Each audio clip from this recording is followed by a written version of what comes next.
discussion, another dispatch, if you will, another brand new conversation about that quality I am proposing to you all that we all already have, but perhaps we have not taken the time to define it and certainly not to share it as widely as we can. Remember, we're only given maybe one day at a time. But right now, consider this. We're only given this moment in time. You have no idea about the next 500 seconds or the ones after that. Perhaps we can take this breath with the concern and the commitment that we're going to make it last. We're going to make it impactful. Yes, to your body that needs the air, but also to the brain that needs the energy, from the heart that initiates everything in that body of yours. So let's take a moment to accept that. Just consider it. You don't have to agree with me, but just take that moment to say, this moment we have is precious. These seconds we have are precious. This day that we're in right now, maybe it will go on for more and more of those. Remember, in the previous few episodes, I've mentioned to you that there is no more. There is no more. You might say there was more when you were 5 years old, and thus you're now many years later, so there was more, but the perspective, the metric you're using, is in the past. And also using those things that I keep adamantly, unequivocally asking you to release.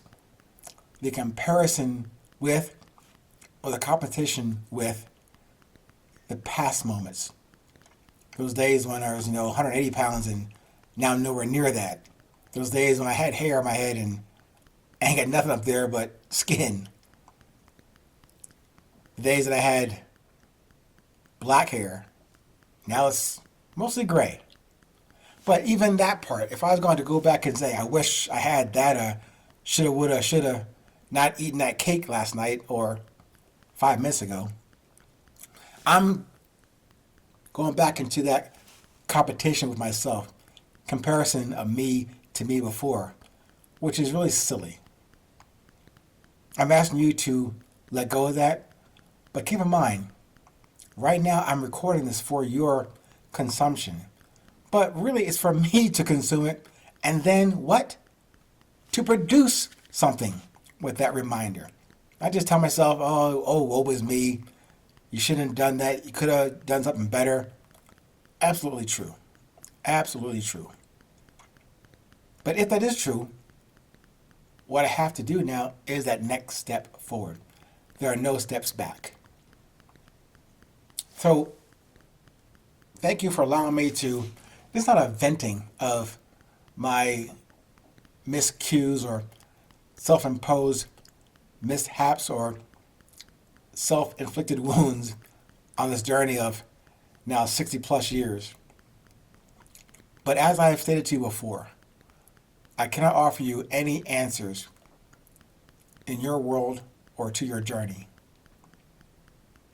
I only offer you a humble quasi-summary or review of things I have done, things I have not done yet, things I need to do, things I shouldn't have done. But all those things I'm talking about right now are in the past. I can't fix those. However, given the graces I've received from being allowed to go to school, to learn things in school, to be appointed to go to West Point with a 2.8 GPA in high school, no way. But I did. And then to be there, I wouldn't say excel, but to address and satisfy the requirements to graduate from that place.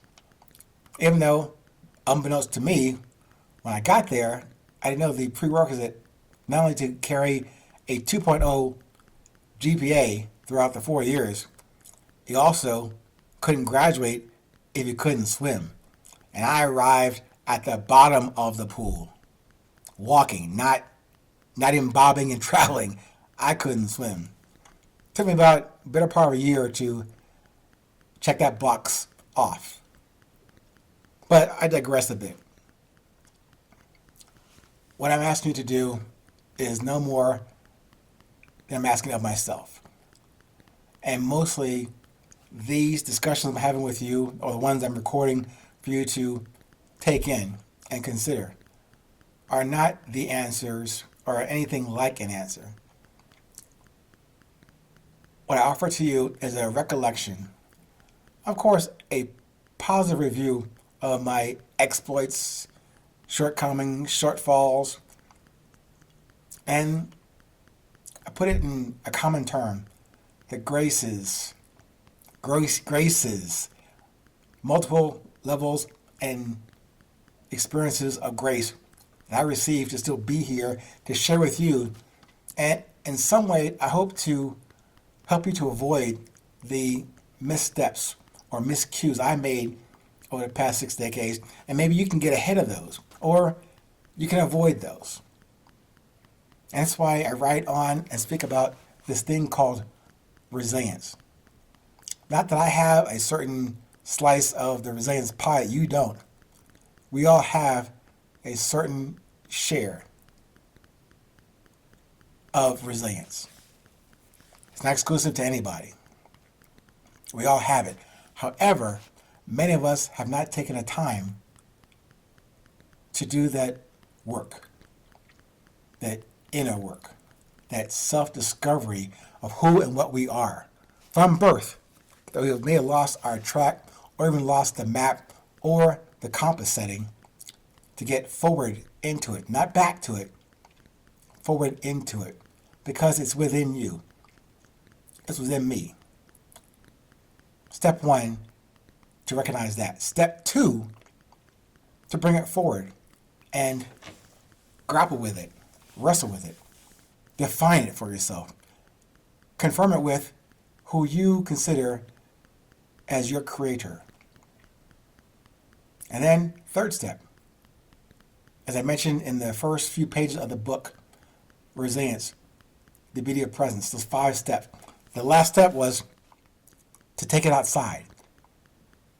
To take it outside. What you have discovered of yourself in terms of resilience, take it outside. With whomever and whatever you run into, bump into, encounter on your daily journey. It's only one day at a time. Only one moment at a time. But we'll stick with one day at a time. That's all we get. And it could be shortened. It could be extended. All we do know is right now, we're having a conversation about resilience that we all have. I'm only asking you to share it. Stay present. Stay current. No matter where you are in this world, please remember, it's always